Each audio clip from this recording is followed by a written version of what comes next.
Hello everyone, welcome back to Restart with me, Jason Tartick. Today we are talking about negotiation and bargaining. Now in negotiation there are going to be so many different strategies based on the scenario. Are you buying into a business? Are you taking an equity partner out? Are you trying to renegotiate a salary package? We'll address all those in separate instances. Today is dealing with COVID-19 and all of us have monthly expenses. So today I was calling. Four of the situations were for myself, one was for a friend about monthly expenses given the current economic climate. And in summary, within about 45 minutes, we saved, ready, drumroll? $9,285.81. So let's get into the clips. We called the credit card company, an internet service provider, an auto insurance company, a gym, and also a landlord. So let's break through these, and at the end, I'm going to tell you what you can do to begin this process yourself.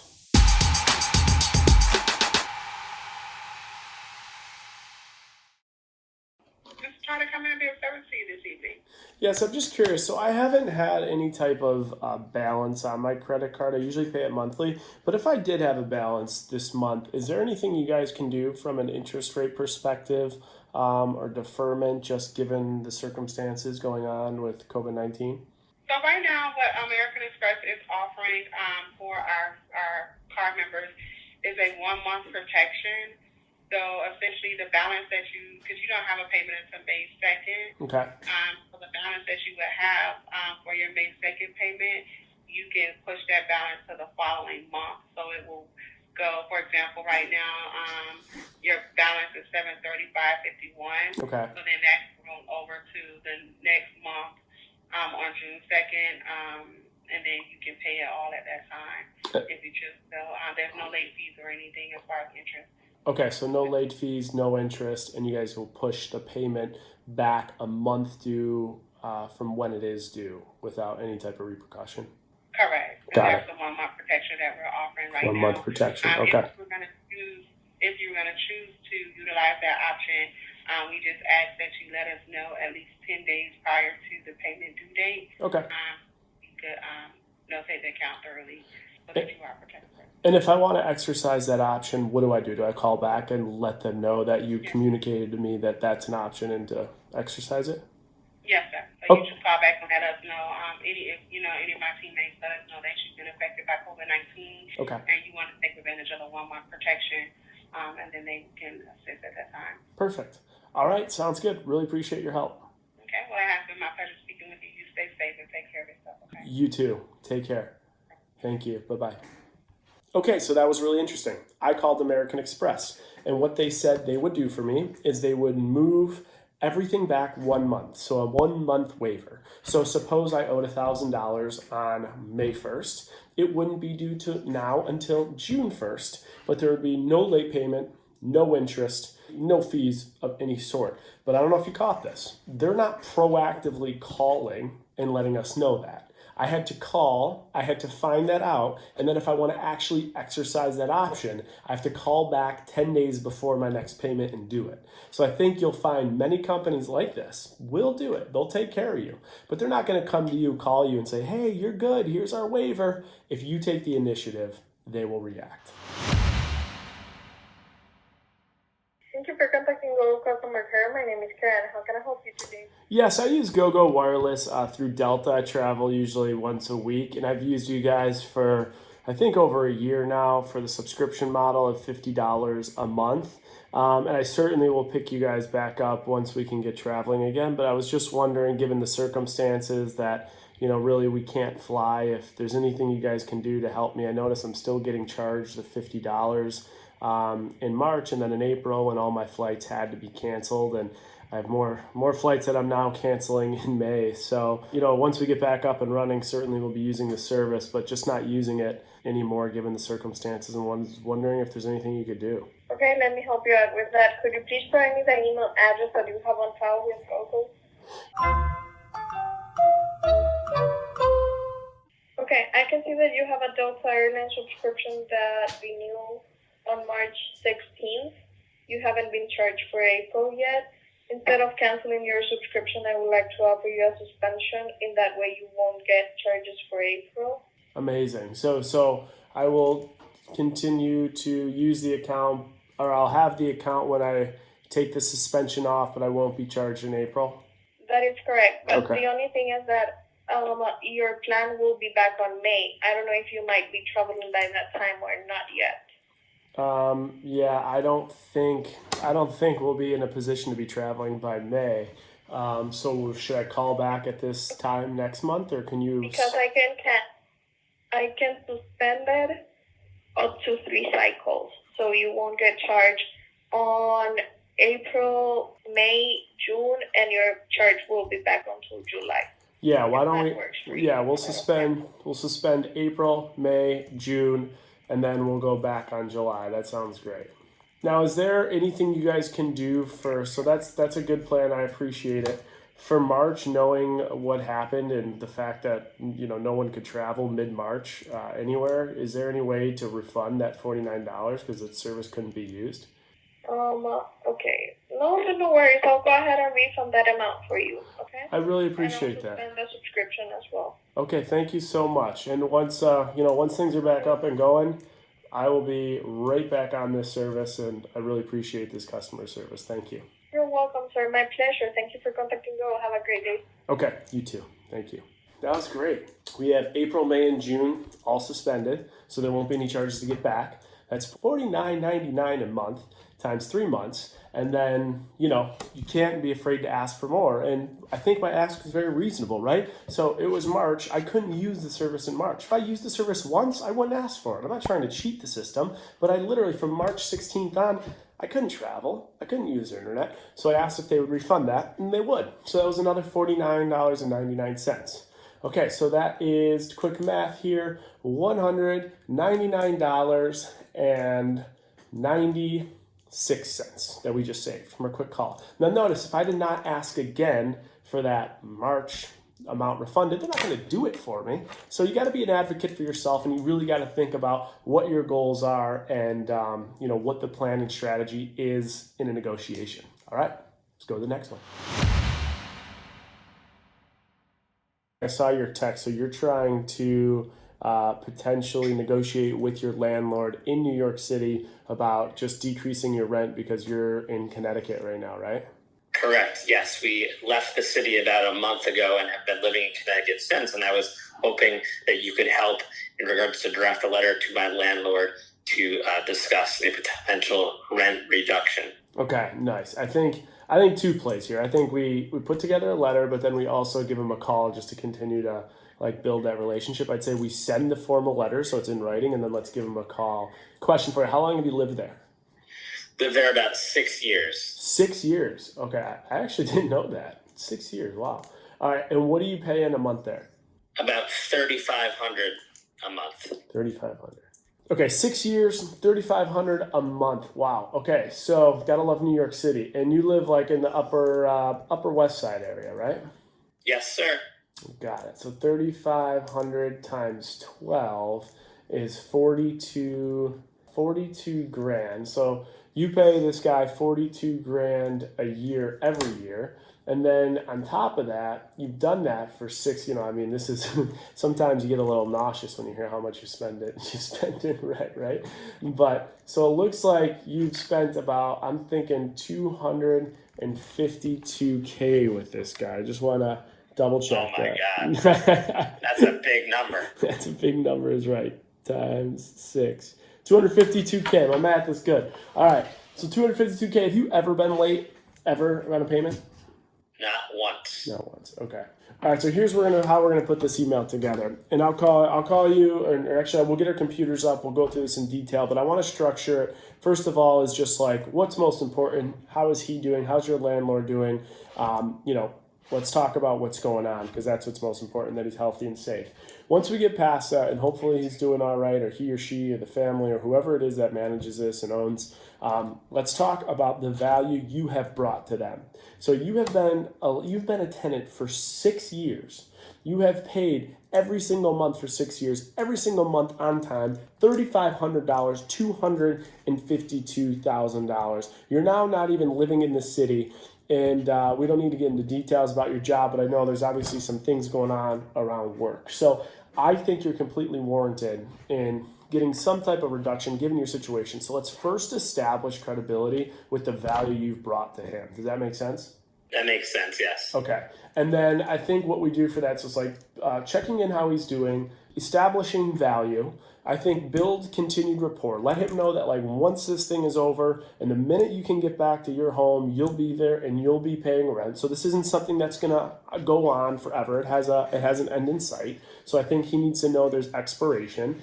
And then the last thing I would say is before we even have an ask, what is your goal? What do you think we should do here? How much do you think we should shoot for? I'd love to shoot for at least a 50% rent reduction if you think that's feasible.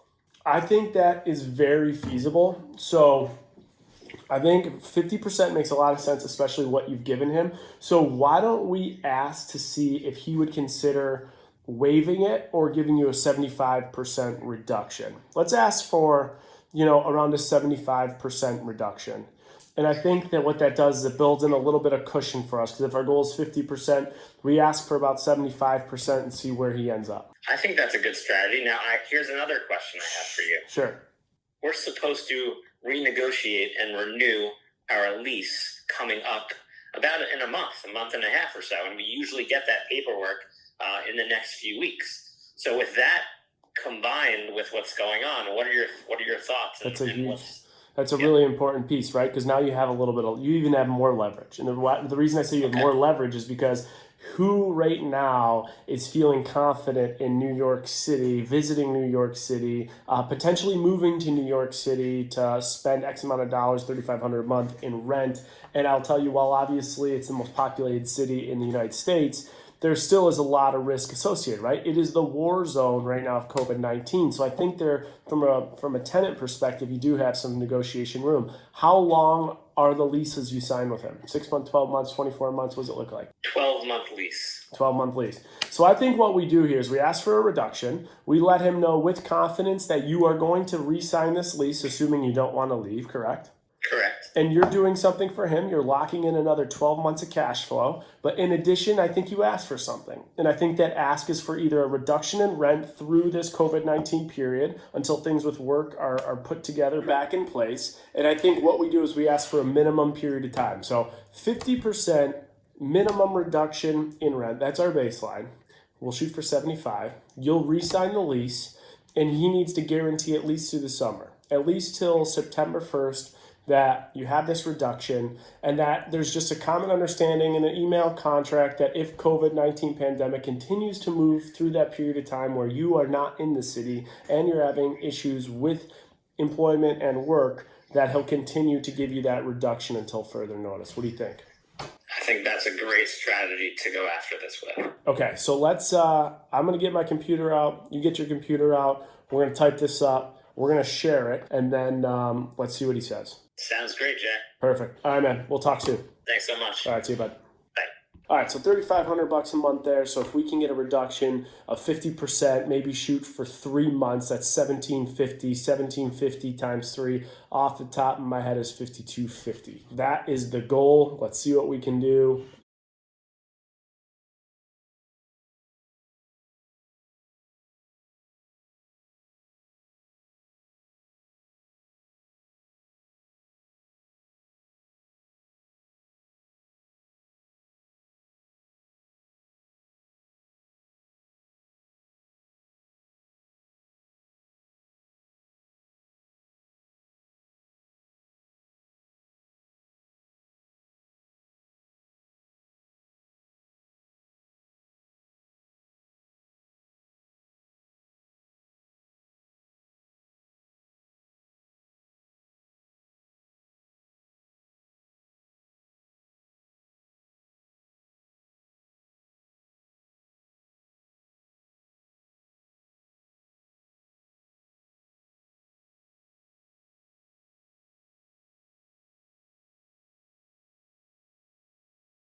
Yes, this is Jason. How are you today? I'm Will. Thanks for asking. How about yourself? Good. I'm doing well. I'm calling because so everything with Progressive has been going great, no complaints or any issues. But obviously, given these crazy times and circumstances, I'm really not driving my car much. And I was doing some research on competitors, and it looks like I think I saw State Farm has reduced their auto policy cost by 25% to the end user, and then Geico it looks like 15%. So I was wondering, given the circumstances, if there was anything Progressive could do. Yeah, so what it is that we're doing is we are offering 20% reduced monthly premiums. So you will receive a 20% credit on your monthly premium applied to however you make your payments. So like if you make your payments through credit or debit card, that credit would be applied there. If you make it via checking account, it would be applied there. Okay. And when will that credit be applied? The end of May. End of May. And will that be applied for which months? It'll be applied for your 6-month premium. Oh, okay. Got it. Yeah, because your situation is different. You pay in full. Yeah. So people like that don't pay in full, it applies to their 6-month premium. I mean, it gets applied to their monthly premium. Okay. But your situation is no different. Okay, good to know. And then what is my 6-month premium around? Again, $726. $726. 20% of $726 will be refunded at the end of May. Correct. Perfect. Okay. Amazing. Well, I really appreciate your help. My pleasure. Any other questions or concerns I can address? No, that was it. Thank you so much.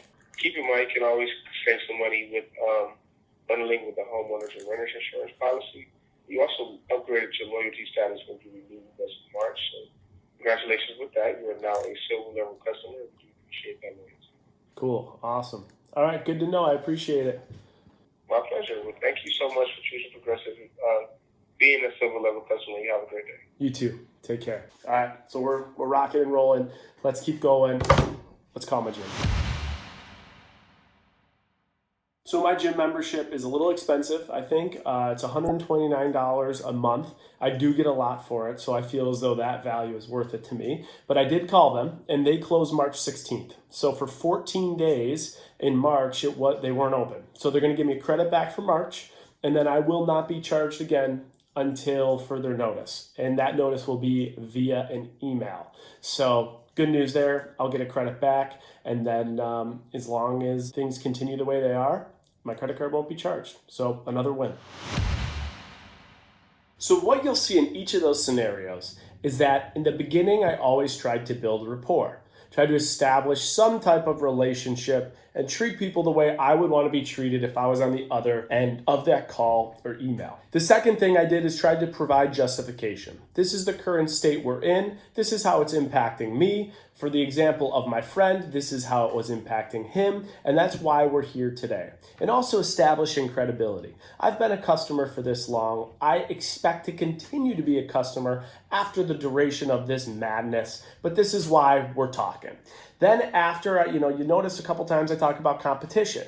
So this is what other landlords are doing. This is what other credit card companies are doing. This is what other insurance companies are doing. That served as a benchmark. And lastly, in almost every scenario, there was at least an information gathering phase where I was justified with what they gave me, or there was an ask. I was prepared to know what I wanted to ask and what I wanted out of it. I think GoGo was a good example. They gave me 3 months, $49.99, waive, no issue. But then I said, you know what? It doesn't make sense. I didn't use the service in March. Can you give that back? And they were willing to do it. So in all these scenarios, it's about maximizing the leverage you have, explaining in detail your situation, and being prepared to have hard asks given what you deserve. Now, the first step I would recommend is create a list of all your monthly expenses. Go to your bank account. Go to your credit card statements. See what you're paying for. Because now we're in a very unique situation. One, you should start canceling a lot of those subscriptions. Things you're not using, get rid of them. Two, this is a time to negotiate things that you're paying for that you're not getting all the value out of. So I hope this video can save you tens, maybe hundreds, and even thousands of dollars. If you have any comments, please comment below, ask questions. I will respond, and we'll make sure to get some more money in your pocket. Thank you again for tuning into another episode of Restart.